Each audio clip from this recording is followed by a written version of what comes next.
အားလုံးပဲမင်္ဂလာပါ analysis video တွေမလာတာကြာပြီဆိုတော့ဒီနေ့မှာမာကာ3လင်းကိုပြန်လည်ကမ်းပတ်သွားတဲ့ Onet နဲ့ RG ရဲ့ game 1ပွဲစဉ်လေးကို analysis လုပ်ပေးပါမယ်။ဘာလို့ဒီပွဲကိုမှရွေးချယ်ပြီး game 1ကိုပဲလုပ်ပေးလဲဆိုလို့ရှိရင် drop pick မှာတဲ့က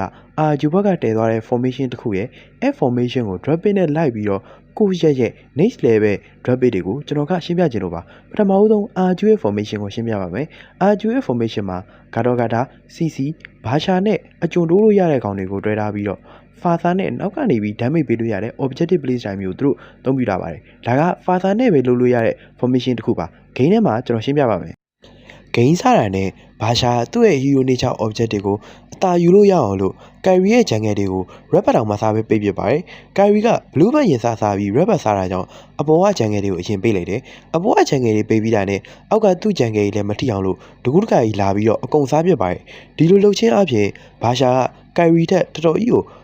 item လဲပို့ထွက်မယ် level လဲပို့ပြတ်သွားမှာဖြစ်တဲ့အတွက်ဘာရှာကတော့ပို့ပြီးတော့မာနိုင်တယ်ဒါအပြင်ဂါတော်ဂါတာရဲ့ Revitalize နဲ့ပေါင်းမယ်ဆိုလို့ရှိရင်နှစ်ကောင်သားကတော်တော်လေးကိုသေးဖို့ခဲရင်သွားပါပြီကဲဒီမှာကျွန်တော်ပြောခဲ့တဲ့ Fasa ကိုတည်ပြီးဆိုတဲ့ Blaze တိုင်းလာပါပြီဂါတော်ဂါတာကကျွန်းသွားတော့ AUG နဲ့ပြန်ထွက်လို့ရတဲ့အတွက်ဒါမျိုးအကျွန်းကြီးတွေသွားပြီးတော့ Sense တို့စောင့်နေလေကိစ္စမရှိဘူးဒါမျိုးအကျွန်းတွေဖမ်းတာပြီးတော့လို့ရှိရင်နောက်ကနေပြီးတော့ long range damage တစ်ခုဖြစ်တဲ့ Fasa Airstrike ဝင်လာတဲ့အကွက်မျိုးပါပဲအကယ်၍ဆက်စုချင်းကစဖမ်းမယ်ဆိုလို့ရှိရင်ဆက်စုချင်းကဆောနာကအတာဖမ်းတဲ့အတွက် item မိုင်းဆိုင်ရာအရာတာနေမှာဖြစ်တယ်ဒါအပြင်ဆောနာကကျွန်တော်ပြောသလိုမျိုး Revitalize နေတဲ့နှစ်ကောင်ပူးပြီးပြန်ထွက်လာလို့ရတဲ့အတွက်ဒီနှစ်ကောင်ကသေစရာအကြောင်းမရှိတော့ပါဘူး high ground တက်တဲ့အချိန်မှာလည်းဆက်စုချင်းရော AOG နဲ့ပြုတ်ဝင်လိုက်နောက်တစ်ကောင်ရောနောက်ကနေ Fasa Airstrike လာတယ်ဒီ formation က RU game 1မှာသုံးခဲ့တဲ့ပုံစံဖြစ်ပြီးတော့ Tyrantနောက်ဆုံးမဂါတာဝါတွေရတဲ့အထီကိုမှပဲအသုံးဝင်ခဲ့ပါတယ်ဒီပုံစံကောင်းကိုတေချာစဉ်းစားကြည့်မယ်ဆိုလို့ရှိရင်ဘာရှာပဲရင်ဝင်ဂါတော်ဂါတာပဲရင်ဝင်နောက်ကနေပြီးတော့တကယ်ညှော်နေတာကဘာရှာတွေဂါတော်ဂါတာတွေမဟုတ်ပဲနဲ့ဖာစာပါအဲ့တော့ဖာစာဟိုသာနောက်ကိုသွားပြီးဖြတ်နိုင်လို့ရှိရင်ဂါတော်ဂါတာနဲ့ဘာရှာလေကင်းရောက်ရင်ရိုက်ဖားဖြစ်သွားပြီဗျာတစ်ဖက်ကဂိုးလိန်နာတွေဂျန်ဂလာတွေက damage ဖြစ်နေတာဖြစ်တဲ့အတွက်ဖာစာတို့နောက်ကနေပြီး damage ပေးနေတဲ့ကောင်တွေကိုဖျက်နိုင်လို့ရှိရင်ဒီ drug ကဆွမ်းနာကျွန်တော်ပြောသလိုဘာရှာနဲ့ဂါတော်ဂါတာနဲ့ရိုက်ဖားပါပဲဒါကိုပွဲမစခင်ကတည်းကကိုရက်ကကြိုသိခဲ့တယ်ဆိုဘလို့ယုံပါလားအဲ့တော့ကျွန်တော်တို့ traffic ကိုတစ်ချက်ပြန်သွားရအောင်ဒီမှာဆိုအာဂျူဘက်ကပစ်ထားတဲ့သုံးကောင်ကဘာရှာရဲ့ဖာစာရဲ့ဝမ်ဝမ်ရဲ့ဒါကိုတပ်ပစ်မာတင်လင်းလိုကောင်မျိုးထုတ်လာပြီးတော့အကယ်၍လင်းသာ item ထွက်သွားမယ်ဆိုလို့ရှိရင်ဖာစာကိုပက်ပြီးတော့ကောက်လို့ရတယ်โอเคဒီမှာတစ်ချက်အဲ့တော့ဒီမှာအစောကြီးကိုရက်ကလင်းကိုရွေးထားပါတယ်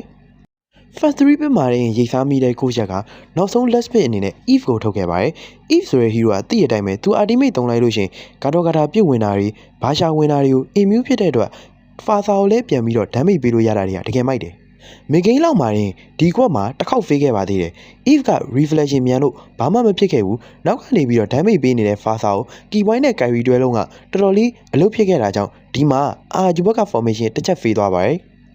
ပြောရရင် RG ဘက်က formation ကတော်တော်ကြီးအလုပ်ဖြစ်တယ်ဒီကွက်ကိုဘရိုတို့မယုံရင် run မှာသွားစောကြည့်ဘာရှာကိုအတာဖန် AOG နဲ့ဝင်ပြီးတော့နောက်ကနေ air strike ထောက်အဲ့ဒါတွေက objective ယူတဲ့နေရာမှာရော pick off လုပ်တဲ့နေရာမှာရောတကယ်ကိုလမ်းတယ်ဒါပေမဲ့ဒီ drop pick မှာရင်ကိုရက်တိခဲ့တာကြီးကနည်းနည်းများတယ်ပေါ့နော် if ရွေးချယ်ခဲ့တာတွေလင်းရွေးချယ်ခဲ့တာတွေကတော်တော်လေးမှန်တယ်လို့ပြောရမယ်သူတို့ objective တွေဖယ်ပြီးကစားတယ်ရှောင်ပြီးကစားတယ် item မိုင်းကိုပဲဦးစားပေးပြီးတော့လေကင်းရောက်လာလေနောက်က damage တကယ်ပေးနေတဲ့Fasa နဲ့ဝမ်ဝမ်သားအဲ့ဒီ